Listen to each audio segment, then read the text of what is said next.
Welcome to another episode of After Dark with Marc. Today I received someone that I've met over this period where that we are confined.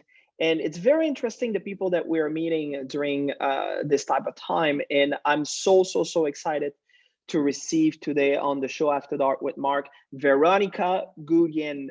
I think Thank you so much for accepting the invitation, Veronica. Welcome to After Dark with Marc. Thank you for having me. It's an honor to be here. You are an entrepreneur and you like to see yourself as a connector. So tell me a little bit, how did you got into this idea of connecting people?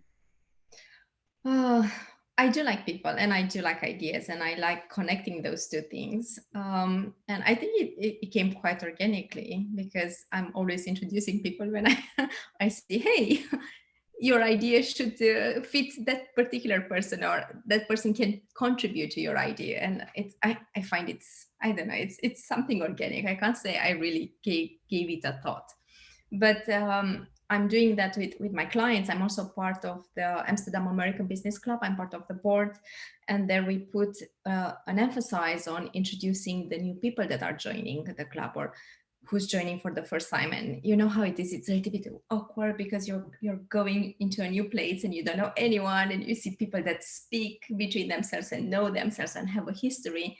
So we always made it our mission, or I made it my mission, to make them feel welcome, because I was welcome when I first joined and was so good. So I like to return that favor. And I think everything started from there, and then just my principle of connecting people and just creating together, and it just evolved. That's how that you and I met, because that was a common person that we knew, which you felt compelled, oh, maybe I should connect with this guy. And all of a sudden, like, here we are.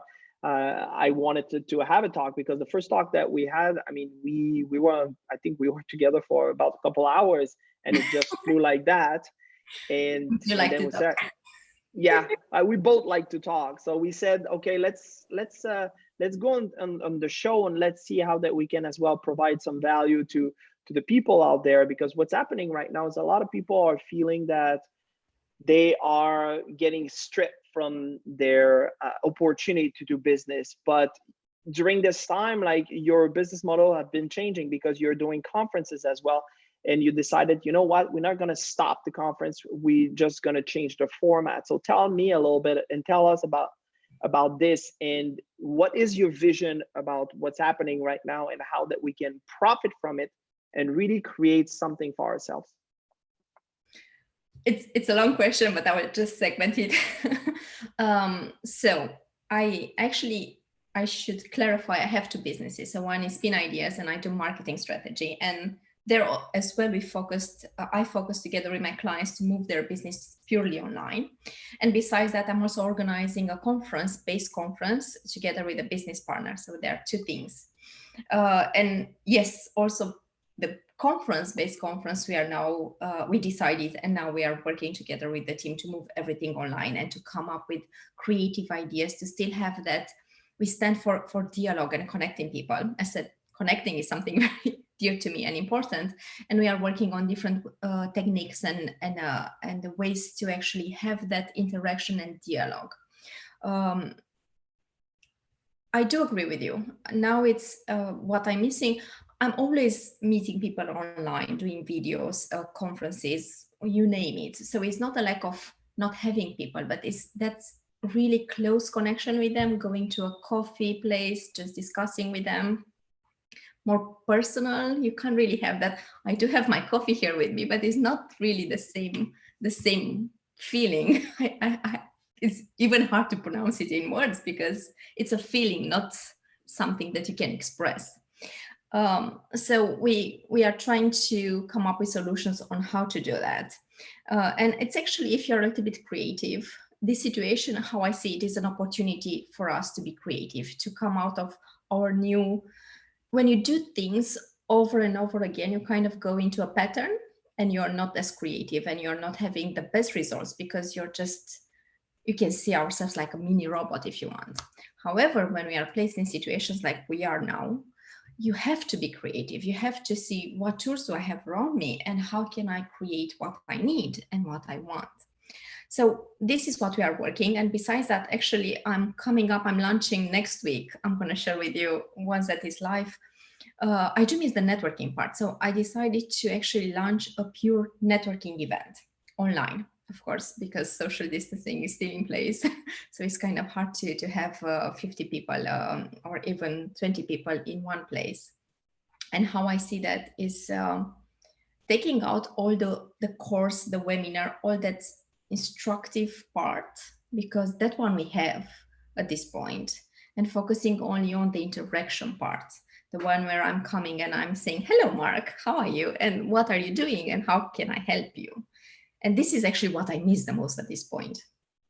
I'm not sure if this answered your question, actually. Yeah, I mean, it does, because I believe that a lot of people are feeling lost right now because they're so used to go to the coffee place, to have a chat with someone, to touch.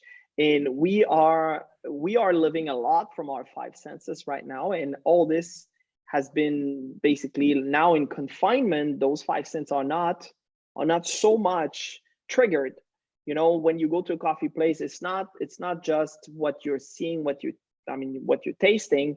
That's one of the reasons why you go to the coffee place, but it's the sound, it's the smell, it's the touch. It's like to be able like to go into the croissant stand and look, okay, which croissant I'm gonna have, because they're all there, right? But you're choosing one. So why do you choose this one? It's all those senses which are triggered, which right now all this has been somehow like we having a drawback from this.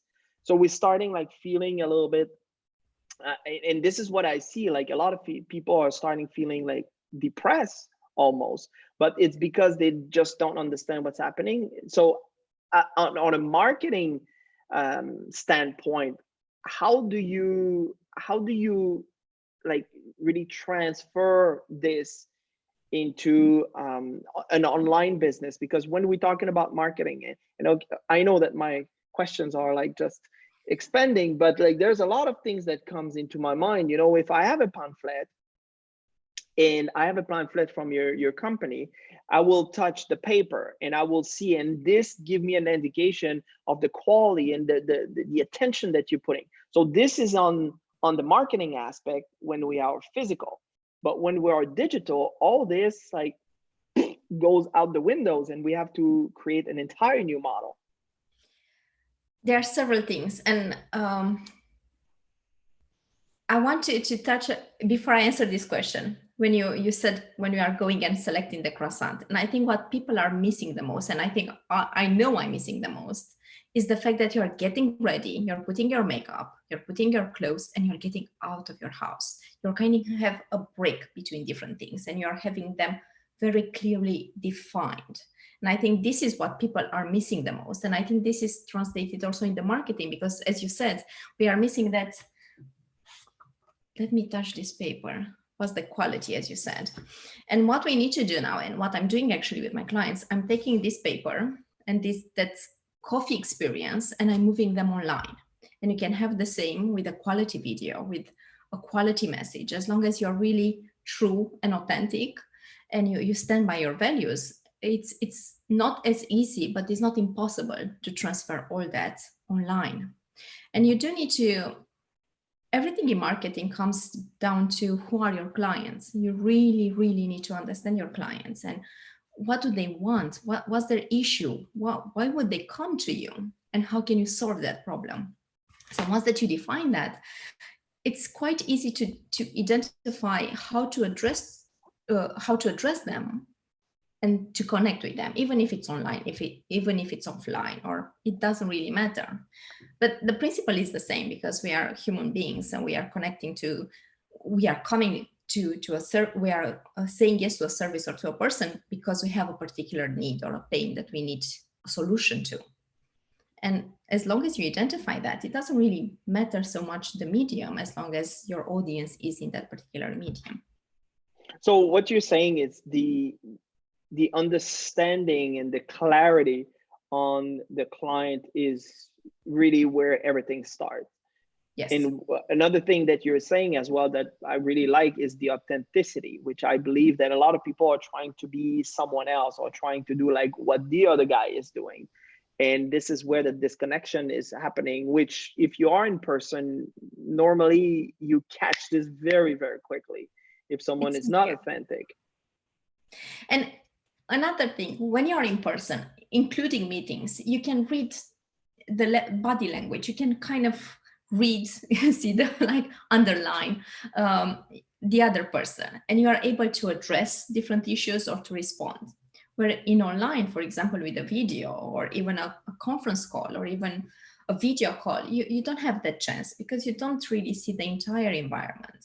And people are easily distracted. So even if I'm here, maybe I have my phone somewhere that is keep on beeping, maybe my partner is going through the room or my kid is screaming. So there are so many distractions. And if you're trying to put a facade on top of that, is in my opinion, it's impossible. For me, it's impossible. So I'm always choosing like, that's me, take it or leave it. And like you were saying one thing, you know, I cannot focus on two things at the same time. Like this is one of the conversation we had. And I was saying like that's exactly true. And often like we're trying to do something else. You know, I'm trying to talk to you and then watching my phone. And if you're doing this, what you're doing is like you're creating a disconnection with the Yes. people to whom you're engaging. Yes. And keep in mind, online it's even harder to create this interaction and this connection because you don't, as you said, like I really connected to what you said, we don't have all our senses involved. I don't see you here. I can't really connect properly with you. I connect with you, but it's not the same as when I'm face to face with you. Well, there's someone actually that I'm looking into, like I did a connection with that person and he's absolutely refusing to get into a call like this. It's just, no, I don't do that. That's not my standards. My standards is I meet people in person. And I was like, well, he's sticking to his gun, he's sticking to his way of operating. So I really respect that. So somehow those standards for him are extremely important. What would you say to someone that is operating like this in a context where we are right now? You need to understand, maybe there are a couple of things here. Does he really need your service? Why is the call about? Is it that maybe he's just scared to be online? Because a lot of people are scared. You're very out of your comfort zone. Just having this call for a lot of people is scary, or having a video is scary. I know I accepted a couple of, I want you to say month, but actually it was just 2 weeks ago, a challenge to create 10 videos in 10 days. And even if I was on camera, I did videos before, I was very out of my comfort zone because you just had a phone and you had a stand and you had no text, you had nothing. You just had to come up with something. And you have no real instructions, right? So you have to be, okay, what am I doing now? And then you start playing around. And by doing so, you start getting out of your comfort zone and you start, okay, actually, I'm not that bad. You identify what you like, what don't you like. But it's a process. Maybe this person has the same, he never maybe had a conference call. Maybe he has no idea what to expect and is very out of his comfort zone. And I'm pretty sure you're way better than I am on this to take people out of their comfort zone. And it's a journey. You can't just, for some people, it's easy to, some say just throw someone in the pool and they will learn how to swim because they have no choice. Yeah, I'm not sure if that works actually. Me neither, actually. My father tried, it didn't work. But some people are like that. You just need to throw them to the deepest and they will be fine. Because they have that fight. Survival. Yes, I couldn't find my word. The survival instinct. But some people are just, they refuse to do it. They need guidance. They need more than that. So for that person, maybe a way to do it would be to just start a conversation via email or via phone and build a relationship. And then slowly you can move on a more physical or visual element. So it depends. You do, as I said, you do need to understand your audience. Tell me a little bit about the base conference, because I've been looking into it and it sounded extremely exciting, and the idea behind it as well was very, very different. And then you wrote a book out of it. So tell me a little bit about this entire experience of creating a conference where that you had, like, I think 30 people that came and did the talk or something like that. In total, we had 150 people. We had 30 visitors at the conference, and we had speakers. Yes. So the conference it's a boutique conference, and it's focusing on scale ups. And everything started. You know how things start from a personal need. This is how Base Conference was born as well. So I'm scaling up my business, spin ideas, and I'm not the only one. I know I'm not the only one facing the scaling problems or challenges, or yes, challenges, or getting out of your comfort zone, right? So I said, I'm pretty sure I'm not the only one. Around me, I don't have so many people in the same situation, or maybe I'm not aware they are in the same situation. But I want to have a conversation about this, and I want to learn from others, and I want to share what I learned, what worked, what didn't work, and just create something together. And I start playing with the idea, reaching out to several people. And in the end, I joined forces with Lana Yeleniev. She's my business partner, and she's amazing with creating communities. And we were like, hey, what we are discussing here, it's actually putting together people with the same issue, creating a community and learning from one another, or bringing people that mentors or business experts that have experience in this, and let's have a dialogue from this. So this is how we started. And we sat down and we start writing, like, what do we want from a conference? How do we want a conference to look like? And this is how everything was created. The book, actually, I don't really. Give me a second. I'm going to. I should have told you that I was going to talk about the book. This is actually the book. So the idea of the book was the following. We love conferences. I think pretty much everyone loves conferences because that's a great environment to go and learn, connect with people, get business, just meet interesting people and be inspired, right? Problem is you're going there and you're writing. I know I'm always like, I'm not going to show my desk, but I have like 4 notebooks that I'm always constantly writing in, and I love them. So usually when you go to a conference, either you have your phone or you have a notebook and you start writing ideas, but you never really get back to them and you never really implement them. So we said, how can we solve this problem? Because we are working really hard to get these experts here and to share their ideas and how they are doing things. But then will be a waste, and we don't want that. And we came up with the idea to invite all the speakers to provide a content very similar and very in line with the topic they will be discussing. And we put them together, and this is how actually the book was created. So everyone that attended the conference received the book. So you can go home, and if you say, hey, I had this marketing discussion and that was so interesting, but I don't really remember what was it, or what was the point, or you just forget, right? You go back to the book and you see the speaker and you see the contact details and you see the core of the speaker's message, and you start applying. So we want the inspiration to continue. I really love this idea. This is the first time that I've seen that. I always said that a conference is like a spa for the mind. Is you going there, you are into the spa environment. It's just absolutely phenomenal. You know, you're pumped, you are inspired. But as soon as you go back, well, you got the massage, but when you go back home, now all of a sudden, like, you start like going back into your routine, and then the pain's coming back.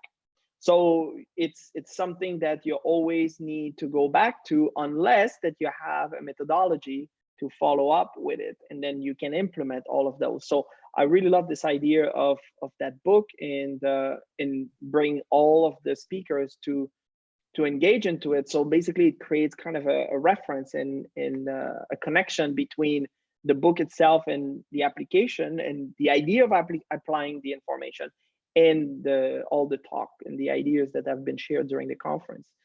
Yeah. When are you, you wanted to say something? Yes, exactly like you said. And what we are doing actually, because now we are preparing the second edition, the conference is basically what we want to be. We want to be the hub for scale-ups, the scale-ups and zebra companies, the SMEs, the ones that are actually contributing to the society. But all the investors tend to forget about them because they're not as trendy as the startups. And what we are doing besides that, we are actually doing different webinars, free webinars, where we have amazing speakers and experts sharing their knowledge, and people have access to tap into their knowledge and ask questions. So it's what I'm trying to say here, it's an ongoing process. It's not just a conference. So what you want to create really is a community where that when you're at that point where, okay, you're not a solopreneur anymore, it's at the point where you need to start hiring staff, and you need to start like thinking that it's not just you, because you cannot grow if it's just you. You need to start bringing some people on board.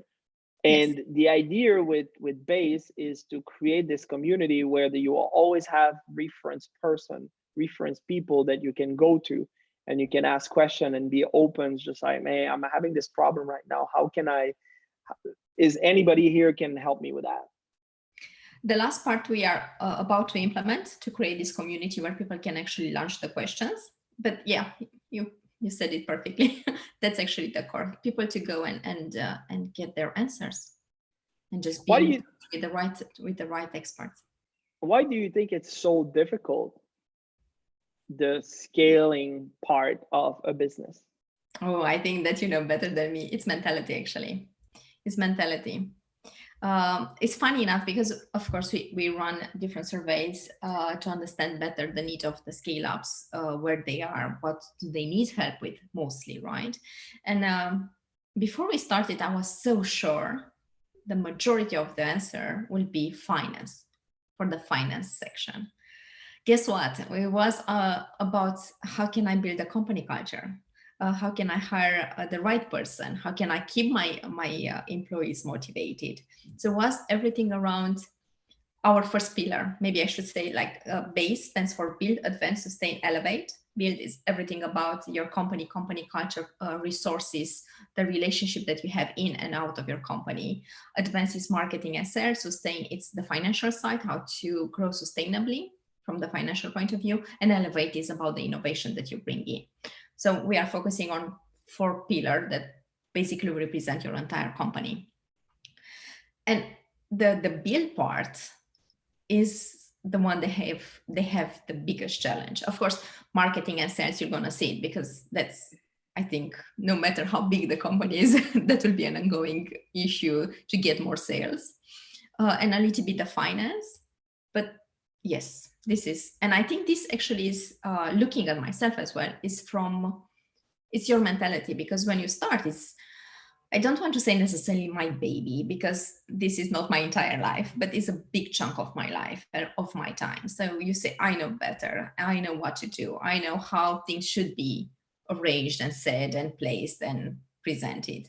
And it's very hard to give away that to other people, or it's very hard to understand that people that started your company are not the right ones to actually help you take the company to the next level. And sometimes you just need to say no, or to just bring experts and to let them do their job, because this is why you actually brought an expert in your team, not to tell them what to do, but to listen to them. And I think that's hard. So what you're saying is people get attached too much to the company, and as well the control. They want to control everything, which in reality, if you're not delegating, you're not growing. I don't know if it's attachment or habit, or you're scared of trusting someone else. I think it's a combination, and I don't think what applies for one person necessarily applies for the other one. I think it's, let's say, a mini pool of different things, and we have a little bit of everyone. The fear of spending money on hiring someone, or the fear that they will not going to do a good job.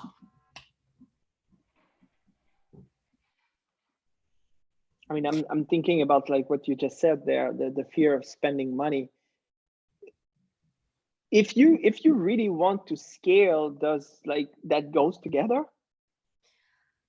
If like your In business my is opinion, growing, right? If your business is growing, when you have to spend more money on operation and spend more money on marketing and spend more money on innovation, I mean, it everything is based around that part, which I believe like the fear that you're talking about is like it becomes comfortable, right? When you start a business in the beginning, it's all about like, oh my God, like, you know, I'm gonna die and I don't know if I'm gonna pay the bills and like what's gonna happen. And then all of a sudden, like you finally get over that hump and then you start getting clients and then it start like now you start like getting momentum and then you get into a comfort, right? You get into that comfort zone where that when you're in the comfort zone, that's exactly the moment that you have to start growing. Because if you're in the comfort, that means you're not growing anymore. It means it's not uncomfortable anymore. And if you're not uncomfortable, that means that you're not doing things that will help you to grow and to grow the business. So what you just said there, like it just created, because I see this at the personal level. This is how I work with people at the personal level, but it happened exactly the same thing with the business, is they become comfortable. yes, they became comfortable. I think it's also a fear from my talking with people. And they are afraid. I think, yes, it is spending money because they are not sure if those money are going to bring them. It's unknown, as you said. You're in comfort zone. So you know exactly what will happen. You can anticipate everything, right? Because you know the outs, you know the ins, you know how much revenue you can get from these clients and what to do. You have the recipe already to get that particular amount of revenue. In the moment you are actually adding to your expenses, you do need to change all your processes in order to actually grow and get more money. And you should see an investment in each team member that you're bringing, and that person should pay for their salary and actually increase the revenue, correct? But you can't, that means you need to put your trust in a different person. So yes, absolutely. So basically what the training in the unknown create this fear, and the person is just saying, okay, so do you see people which they saying, you know what, I prefer staying where I am right now, I don't want to grow? Not necessarily saying, yes, I did that, but I think they're saying it, I'm going to wait, and they kept on postponing it and not taking action. Even if they say I'm doing it, but they're not, they're saying it, but not doing it. So it's they're not actively doing it. They're saying it, but they're not moving. Yes, they're doing the same things. And so like what can a person do then at that point? Do you really have to hire other people, or you can just pass on and hire a firm? Because like there's different ways of operating right now, especially like in this day and age where there's companies specializing into having like, you know, an accounting and marketing and everything under one roof, where that you can hire this company and they have all of the services there and it's packages that you can buy. This is what I love about the world we are living in, that you can do that, and then you're kind of taking some of that pressure off. And definitely that's the advice I'm giving to all my clients. Like of course, everyone is struggling with marketing, and majority of my clients, this is why they're coming to me, right? Like they need guidance and to help them structure everything.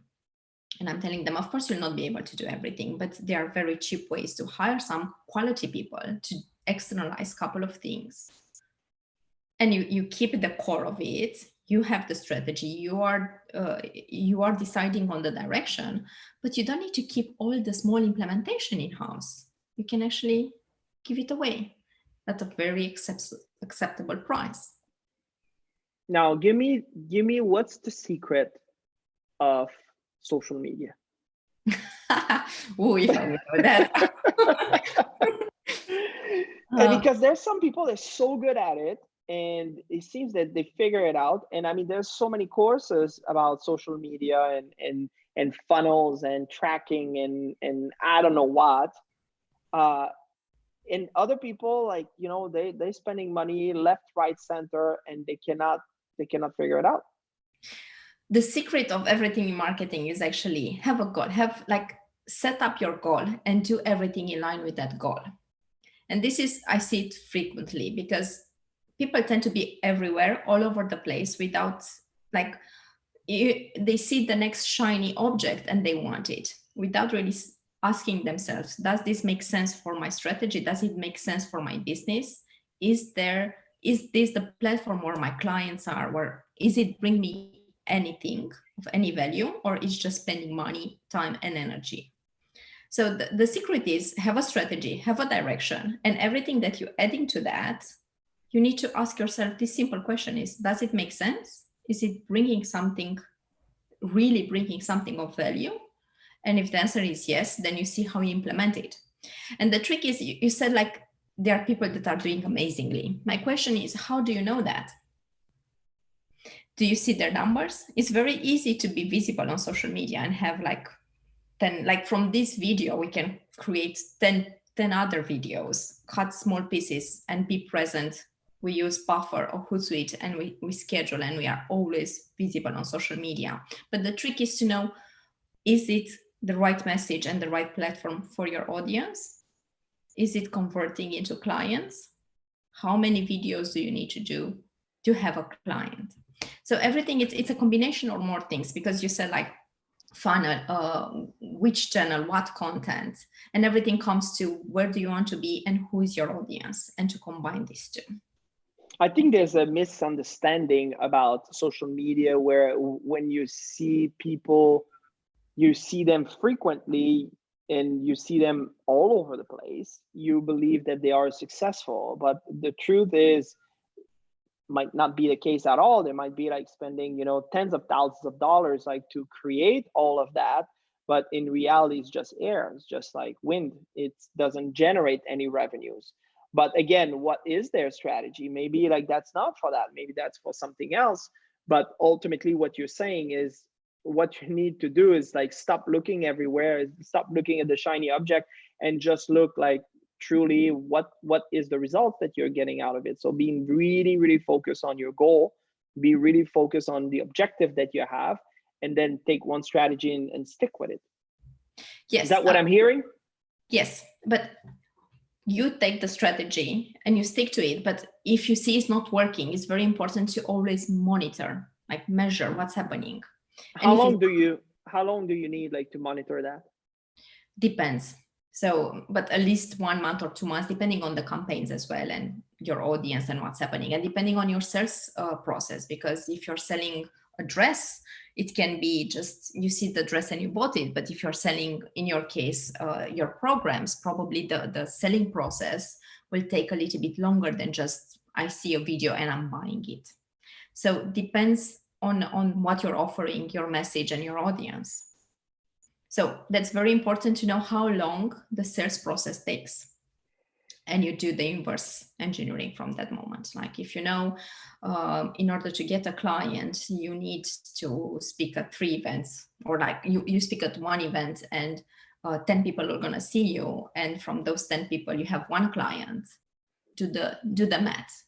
How many events do you need to be present at? Or how many, instead of being an event, maybe do a video and make sure you're spreading it in the right environment. Now, in the marketing nowadays, they're always talking about the call to action. And so what would you say to someone which is, you know, is kind of new to this, and is, you know, is start his business and he's doing some videos?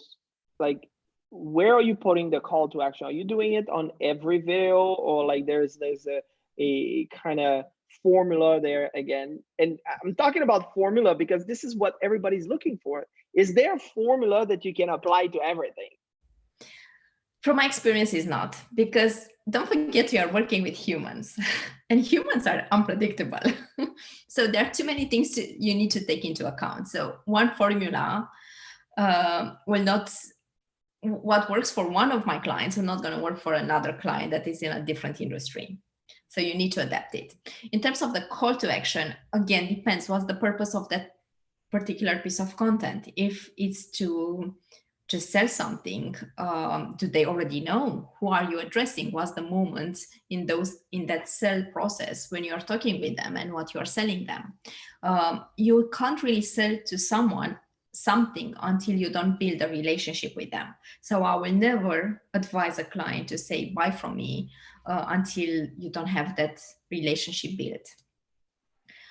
So maybe would be better first to invite them to a webinar, or to invite them to a piece of content that you wrote, or to invite them, like you wrote a book, to browse some chapters for free from your book, and then invite them afterwards to have a call with you, or to the webinar or something else, and then invite them to see if they want to purchase one of your courses. So you do need to take them in a journey. You need to see it as a journey. Just think about yourself. Would you buy, if I'll come to you now and say, hey, I'm a marketing guru and I think you need help with your marketing and you should buy from me, so let's have a coffee. How would you respond to that? Well, it depends. With me, I'm a fast buyer. You know, I love something, I buy right away. But you're impulsive buyer. I'm sorry? Impulsive. You're buying on impulse. Is that impulse? If I want something, I buy it. Like that's the way I am. But it was not always like that. You know, that was a time where that, you know, every penny was counted. So I needed like to be very careful and just make sure, is that the right purchase for me? Because if I spend it there, I cannot spend it there. Right. So there's difference as well. You had the different place into your business where that maybe you count more your dollars and make sure that you want to invest it properly. So you're not feeling, oh my God, I cannot do anything. But that brings us back to what we discussed in the beginning. Know your audience. Is your audience in the beginning and they have problems with their finance? Are they struggling? And maybe your service is what they need, but they don't really have finance. So think about that, be in their head. But if you are the right avatar, you are the client, then the message can be different. The message can be just, let's have a chat about marketing or whatever you're selling, and then you're closing the deal. So again, depends on the audience, and you need to know your audience. Exactly how we started this. So like you talking about this avatar, I like you to expand on that, because that goes with your audience. How do you determine this avatar, and how close this avatar needs to be to who you are as a person? It doesn't need to be to who you are. It needs to be to the person that are buying your product or service. The easiest way, first of all, each company has more than one avatar. Usually you identify at least two, if not three, or even more, depending on the size and the services that you're offering, the size of your company and the offerings, your offerings. You need to know this avatar quite well. The old-fashioned word was buying persona, but I do prefer the avatar. So you need the demographics. You need to know their age, their income, where are they situated, are they married, do they have kids, how do they spend their free time, like social things, where are they on Facebook, are they on Twitter, are they on LinkedIn, do they consume newsletters, do they go to events, what do they do? Do they do sports when they have time? Do they watch movies? Do they read? You need to understand them very well. And then you need to go even deeper. How do they think? Is just a call, like in your case, enough for them to buy product, or do they need more steps in between to feel safe and to feel that, yes, this will have a good return will be a good return on my investment. So you do need to really understand what is their pain and what makes them happy. And then you'll be able to create everything around them. And you asked me something at the beginning that I forgot about the avatar. Doesn't matter. That's going to come back. How many companies are not clear on their avatar? A lot, especially the small ones. and especially the ones that are growing. I remember what I wanted to say actually regarding the avatar. The easiest way to create an avatar is to actually look inside at your customer database. And this is how I do it actually with my clients, majority of my clients, and look at your best client and start creating that profile, looking at him or her. And that will give you all the insights. And then you'll see a red thread actually, because majority, they will not be all identical, but the core will be the same. And I know we discussed, and in your case is the same. Like you're gonna see that the pain is the same. You're gonna have a category, and this is what will give you what you need in order to create a compelling message for them. So, people are in business for, like, some of them, I think the growth happened maybe like anywhere from 3-4 years, depends on which business, but like 3-4 years normally, this is where that you have to start like thinking about scaling. And Correct. You've been like 3-4 years in business, and what you're saying is even then they did generate revenues, but they're still not clear on their avatar. Would you say this is one of the reasons why it takes so long to launch themselves, to really create a successful business?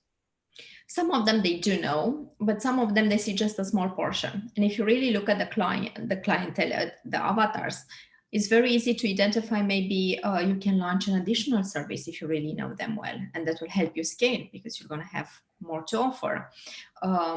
You're going to identify maybe, maybe if I'm really looking inside, I identify a new need that I can create an additional product for them.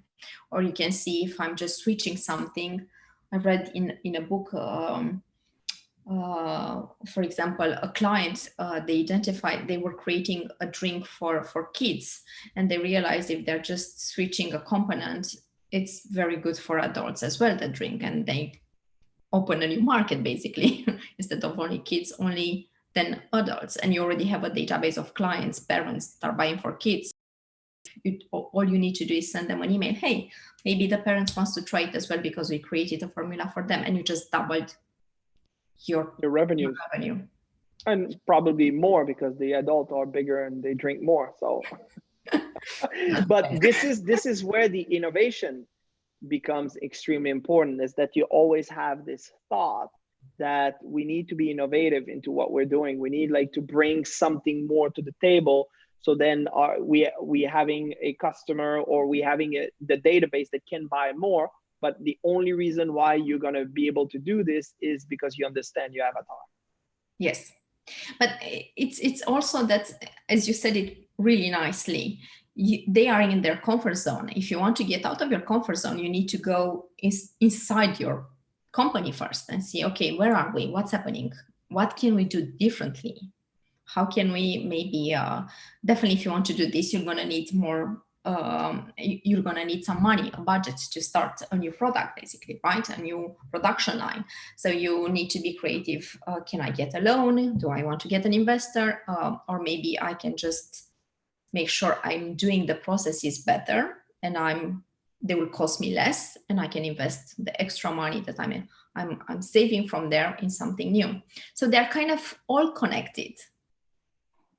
This is why also the base, we see it from all parts, because you can't really scale if you focus only on your sales, because it's illogical to sell more if you're not sure you can actually deliver, for example. And then you have a real problem if you're selling but you're not delivering.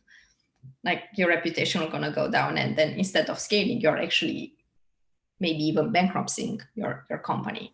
Yeah. So you need to be aware of everything, actually. Do you have the right people to implement it as well?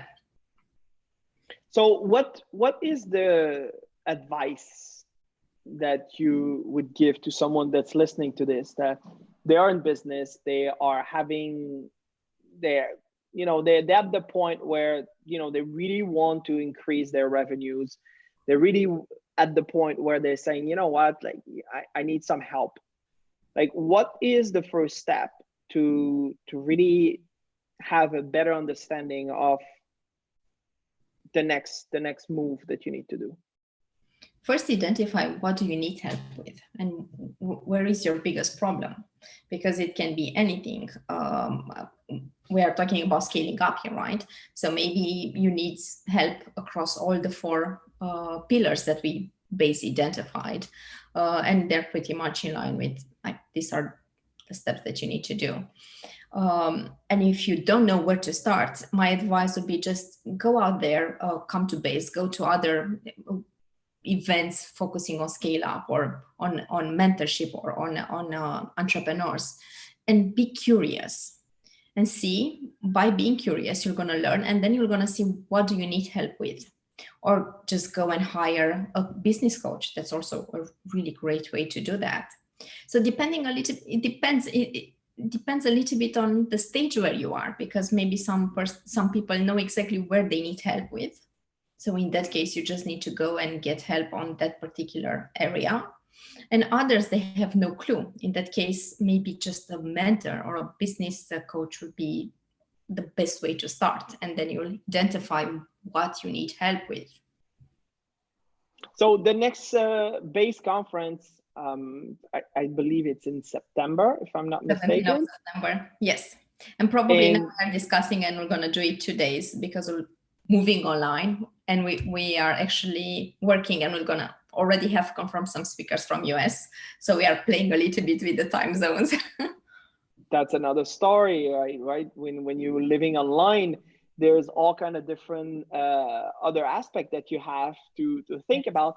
And as well, you have access to a different audience, like a larger audience. And people forget about that. It's not only that you have access to a bigger audience, but you have access to bigger speakers and better speakers. That being said, that doesn't mean we didn't have great speakers, but that allows us to, we are not restricted by transport, by the time of the speaker, because maybe they will want to come, but they need to travel 2 days probably, like one way and the other, plus jet lag. But there are too many things that you need to consider. But if everything is online, it's probably 1 hour, 2 hours of their time that it's easier to get or to give. And we can actually tap into their expertise. So from that point of view, I find it amazing. That's the positive of moving things online. So what you're looking at right now is there's a lot of upside, and that's the way that we should be looking at this confinement right now, is look at the good that's coming out of it instead of looking at what you're losing. I'm always focusing on the solution instead of just dwelling into the misery. Like I don't like doing that. So what I'm inviting everyone, just be curious and see what can you do in this situation, because just sitting and crying and saying this is shit, even if it, apologies, even if it's all good, you will not gonna solve anything, and you're not gonna do anything. You'll just be stuck. So my advice is look at the problem with a different eyes. Look, how can I solve it? What's the solution? What will make me productive? What will make me happy? What will actually bring me joy? And that's when it's opening different horizons, actually. So is base open to anybody that would like to attend this online conference? Yes, it's open. Of course, you do. I'm not going to advise people that are thinking to open a business to join, because probably that will not make sense for them. But everyone can access it. And the target audience are really business owners or the management team of startups that are going towards scale up and scale ups, because the topics are relevant for this particular audience. So what we're going to do, yes, what we're going to do is we're going to put all of the links and everything underneath this video, so you can have access to it, and you can really subscribe and buy your ticket, like to go to the base conference. Again, if you are in business, that you are looking to scale up, that you already have a business, it's already working, but now it's time to expand, and this is a great conference. Veronica, thank you so much for your time and your passion. I see that you absolutely love talking about those kind of things, and you can talk about marketing all day long.